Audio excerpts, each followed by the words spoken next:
Hey, hi students. Today we are going to start our previous chapter, that is heat. Okay. So already we discussed a lot in this chapter, that is what is heat, how we can feel the hot and cold, and like what is thermometer. We are having two types of thermometer, clinical thermometer and laboratory thermometer. Also we discuss how thermometer is going to be help us, like we can measure the temperature of our body with the help of clinical thermometer, and we can measure the temperature of other body like other objects with the help of laboratory thermometer. All we discuss in our previous video. Now today I am going to discuss furthermore in this chapter. So first topic is transfer of heat. Transfer of heat. Okay. The name itself telling something, ये जो पूरा topic का जो name है वही कुछ बोल रहा है कि हमें कुछ यहाँ पे ट्रांसफ़र ऑफ हीट के बारे में बात करना है कि हीट कैसे ट्रांसफ़र होती है। अब सपोज करो आपके घर पे मम्मी कुछ भी खाना बनाती हैं। सपोज आपकी मम्मी क्या करती हैं, एक गैस स्टोव लेती हैं, right. This is a gas stove. Okay, ये गैस स्टोव है। ओके, गैस स्टोव के ऊपर कोई भी बर्तन रखा जाता है, ये तपेली है, इसमें वाटर है। ओके,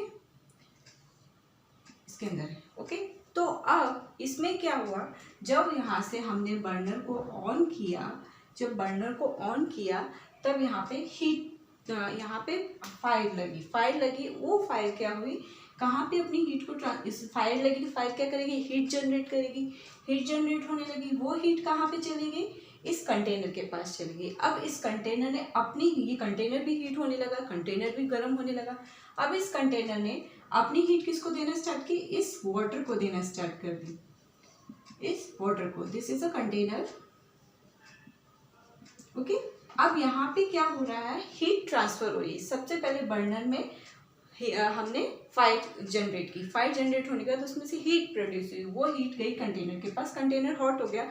उस कंटेनर ने उसके अंदर जो पानी था उसको भी हीट कर दिया। मतलब ये क्या हो रहा है, ट्रांसफर हो रही है हीट एक कंटेनर से दूसरे कंटेनर से। बट हम कई बार बोलते हैं मेटल और नॉन मेटल वाली चीज़ें डिफाइन करते हैं, तो मेटल में तो मेटल्स तो are good conductor of heat, पर non metals are not good conductor of heat. तो ये कैसे पता चलता है, क्यों, जब उसका जो हैंडल होता है, वो हैंडल अगर प्लास्टिक के उससे बना हो, तो हीट कभी भी इस यहाँ तक आएगी पर इस प्लास्टिक में नहीं जाएगी। दैट मीन्स वो हीट ट्रांसफर किस में नहीं हो रही है, प्लास्टिक में हीट ट्रांसफर नहीं हो रही है। That means plastic is a poor conductor of heat. तो यहाँ पे पूरी बात हम उस कंडक्शन के बारे में बात कर रहे हैं कि किस तरीके से कंडक्शन हो रहा है। दैट मीन्स कि हमें जब भी ट्रांसफर ऑफ हीट की बात करते हैं तो हम किसकी बात करेंगे, कंडक्शन की बात करते हैं। किसकी बात कर रहे हैं, कंडक्शन की बात कर रहे हैं। तो what is the meaning of conduction, conduction का मतलब क्या हुआ, कंडक्शन का मतलब ये हुआ, transferring the heat from one body to another body is called conduction. Transferring of heat from one body to another body is called conduction.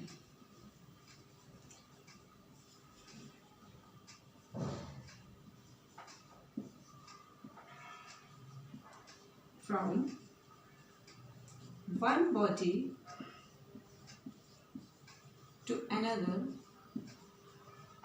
is called conduction। उसको हम क्या बोलते हैं, कंडक्शन बोलते हैं।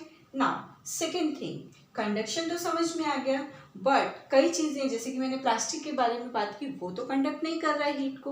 तो यहाँ पे एक और चीज़ आती है कि कुछ चीज़ें ऐसी हैं जो कि कंडक्ट भी नहीं करती है। तो कंडक्शन के बाद हम एक और टॉपिक डिस्कस कर सकते हैं, वो है हमारा कंडक्टर एंड इंसुलेटर। ये दो टॉपिक हैं जो कि मेन है इसमें कंडक्शन ऑफ हीट में, कंडक्टर एंड इंसुलेटर। अब what is the meaning of conductor and insulator. Conductor तो मतलब कंडक्शन ही हो रहा है ना, तो कंडक्टर का मतलब जो कंडक्ट करे इलेक्ट्रिसिटी को, object that conduct electricity, conduct करे हीट को, उसको क्या बोलते हैं, कंडक्शन बोलते हैं। ओके, एंड जो हीट को कंडक्ट नहीं करे, वो हीट को ट्रांसफर नहीं करे, heat does not conduct the heat को कंडक्ट नहीं करे, हीट को ट्रांसफर नहीं करे, उसको क्या बोलते हैं, इंसुलेटर, मतलब जो हीट कंडक्ट नहीं करते हैं उनको हम बोलते हैं insulators. Now there are different type of examples. Suppose metals are good conductor of heat and non-metals are bad conductor of heat. और मेटल्स गुड कंडक्टर में, मेटल्स में जैसे आयरन आ गया, एल्यूमिनियम आ गया, स्टील आ गया, जो भी मेटल्स है वो गुड कंडक्टर, क्योंकि वो हीट हो जाते हैं. जब भी उनमें हीट ट्रांसफर की जाती है इजीली वो कंडक्ट करते हैं हीट को और हीट हो जाते हैं, और वो उस मेटल को आप टच करोगे तो आप हीटिंग का फील करोगे. But in terms of insulator, insulator heat नहीं होते, इंसुलेटर हीट नहीं होते, वो हीट को कंडक्ट नहीं करते. तो insulator is not a good conductor of heat. So therefore we divide conductor and insulator. अब हमारा एक और टॉपिक आता है कन्विक्शन का. किसका आता है? Conviction. What is conviction? Conviction क्या होता है?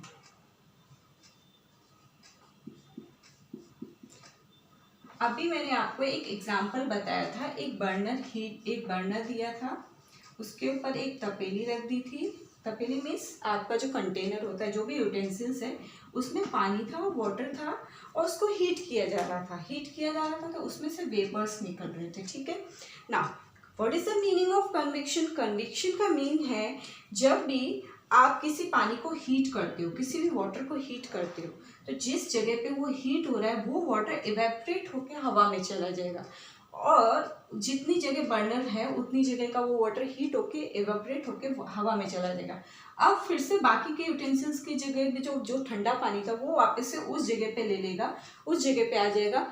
उसके बाद फिर से वो हीट होगा, फिर ऊपर चला जाएगा. मतलब इवेपोरेशन की प्रोसेस हो रही है. पहले जो बर्नर के ऊपर जस्ट ऊपर जो पानी है वो हीट होगा, वो इवेपोरेट हो जाएगा, अब उसकी जगह खाली हो गई. फिर से बाकी पानी जो उस कंटेनर के अंदर वो उस जगह पे आया, वो हीट हुआ, वो इवेपोरेट होगा. ये प्रोसेस पूरी की पूरी जो होती है उसको हम कन्विक्शन बोलते हैं. इस प्रोसेस को क्या बोलते हैं? कन्विक्शन प्रोसेस बोलते हैं. The heating process of evaporation is called conviction. तो इस टॉपिक को आप हमेशा याद रखिएगा. ठीक है. Now in this chapter we already discussed about the heat. Now how to measure the heat. Now temperature क्या होता है, देन थर्मामीटर के बारे में डिस्कस कर लिया. उसके बाद ट्रांसफर ऑफ हीट के बारे में डिस्कस किया. ट्रांसफर ऑफ हीट में हमने क्या डिस्कस किया कि किस तरीके से हीट ट्रांसफर हो रही है. देन कंडक्शन और इंसुलेटर के बारे में बात की. उसके बाद कन्विक्शन के बारे में बात की. अब हमारे पास सी ब्रीज और लैंड ब्रीज वाले 2 टॉपिक्स बाकी हैं इस चैप्टर के, जो कि मैं आपको नेक्स्ट सेशन में डिस्कस करूंगी. Till then students, bye bye and take care.